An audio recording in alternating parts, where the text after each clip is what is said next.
Hello everyone, welcome to my channel Spectrum of Chemistry. Today we are going to discuss the difference in energy states as a function of strength of applied external magnetic field. We will also discuss Larmor frequency and the NMR spectrometer operating frequency with some solved examples. To discuss about the difference in energy state, let us recall few of the expressions.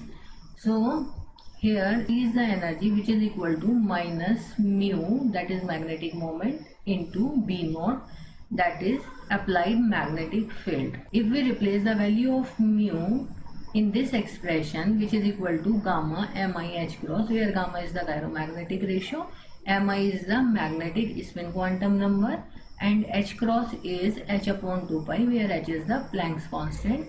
We will put this in this equation, then we will get the expression for the energy state is equal to minus mi gamma h cross B naught. Let us have an example of a nuclei having nuclear spin value 1 by 2. For example, proton NMR or carbon 13 NMR. So such kind of nuclei with I is equal to 1 by 2 have two possible orientations, that is in the direction of the applied magnetic field or in the opposite direction to the applied external magnetic field. The low and high energy of these magnetic moments can be determined by this figure. Here the nuclei which have the direction of their magnetic moment in the direction of the external applied magnetic field are of low energy state due to attractive interaction between the north and the south pole, whereas those which are aligned themselves in the opposite direction are of higher in energy. This we have discussed in the previous lecture. The link of that lecture is given in the description box. Understand by this figure, if no external magnetic field is applied, then these energy states are degenerated or the magnetic moments are having random orientation. While the nuclei are placed in the applied external magnetic field, then the magnetic moments corresponding to this mi plus half will have low energy state, and the magnetic moment corresponding to this mi is equal to minus 1 by 2 are of higher in energy. The energy difference between these two energy states, that is low energy and high energy state, can be calculated by the formula delta E is equal to E high minus E low. So E higher, when we put the value of mi in this expression,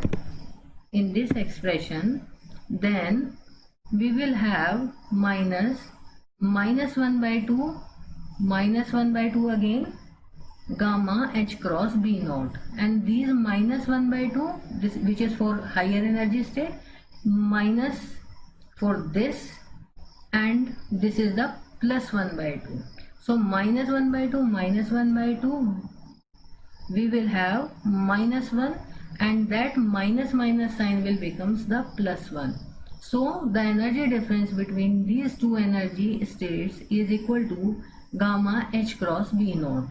If we replace this h cross by h upon 2 pi, then this delta E or the energy difference will becomes gamma h upon 2 pi B naught. Let us solve a problem on this to have better understanding. So the question is, what is the energy difference between two spin states of 1h in a magnetic field of 5.87 Tesla? So as we know, for 1h the value of spin quantum number is 1 by 2. So this has two different orientations. Therefore, the expression for the difference in energy state is given by this delta E is equals to gamma h B naught upon 2 pi.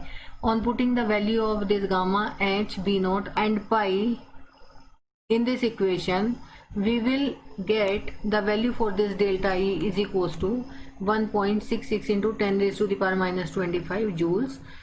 This joule comes by this radian is cancelled out by this radian, this Tesla inverse is cancelled out by this Tesla, and this second inverse is cancelled out by this seconds, and ultimately we get the unit for this delta E as joules.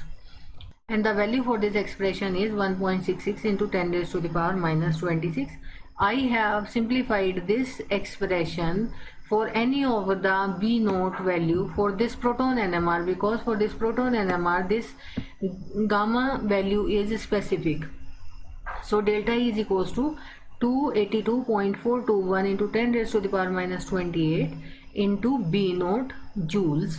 So here we can replace the value of this B naught, and corresponding to that we will get the energy difference value that can be shown over here. Here, as the value of B naught increases, the difference between energy states increases. Sometimes the value for this applied magnetic field is given in Gauss, and the relationship between this Tesla and Gauss is 1 Tesla is equals to 10 raised to the power 4 Gauss. This expression can also be calculated at the same applied magnetic field, that is 5.87 Tesla for this carbon nuclei. So here the gamma value changes for this carbon nuclei, and therefore we get the value for this delta E is equals to 4.18 into 10 raised to the power minus 26 joules. If we compare both the units, here it is minus 25, so put by changing it into 26 first, then we can compare this. So the energy difference value for this carbon 13 is around 1/4 of the hydrogen atom, and therefore the sensitivity of 13C is less than the hydrogen nuclei. Let us discuss the precessional or Larmor frequency. It is supposed that the magnetic moment will align themselves parallel to the applied external magnetic field, either in the direction of the applied external magnetic field or in its opposite direction. But due to the quantum mechanical restrictions imposed on magnetic moment, it is forced to be at a certain angle to B naught, which is given over here. This is angle theta, and this is the direction of the magnetic moment, which is at an angle of theta to the applied magnetic field direction, which causes them to wobble around the axis of the field at a fixed frequency. Therefore, it makes such type of path. This can be better understood by this example of spinning top.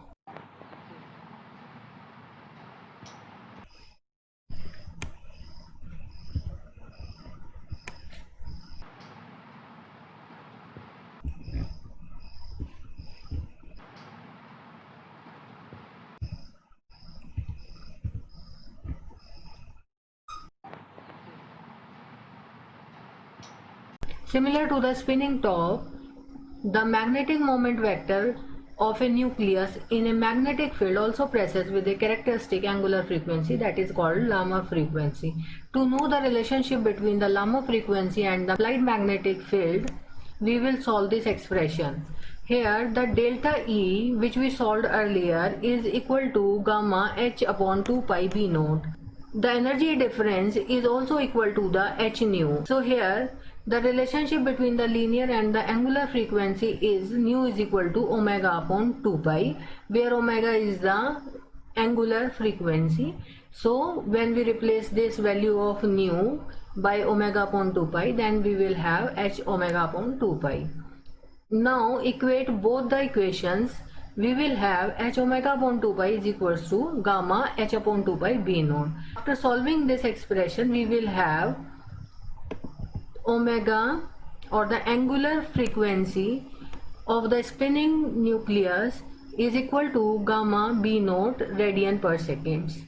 So through this expression one can determine the angular frequency of the magnetic moment of the spinning nuclei, which is a characteristic property of the spinning nuclei. To determine the operating frequency of the NMR, we have to calculate this linear frequency, which is equals to omega upon 2 pi. If we put the unit of omega over here, so which is equal to radian per second, and 2 pi has the unit radians. So radian is cancelled out by radians. So here we are having the unit for this linear frequency is second inverse, which is also known as hertz.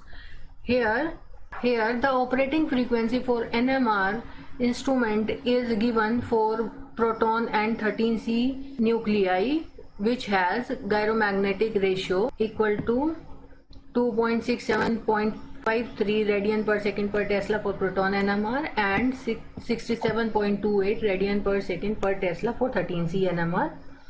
And here is the applied magnetic field strength. So corresponding to this applied external magnetic field strength, we are having the operating frequency for proton NMR is this, and for 13C NMR is this. Let us calculate the operating frequency of NMR for the applied magnetic field equal to 5.87 Tesla.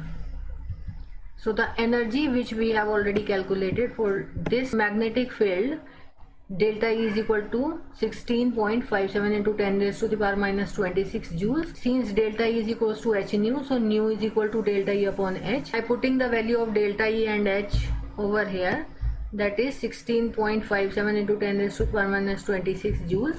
The value of Planck's constant is 6.63 into 10 raised to minus 34 joule seconds.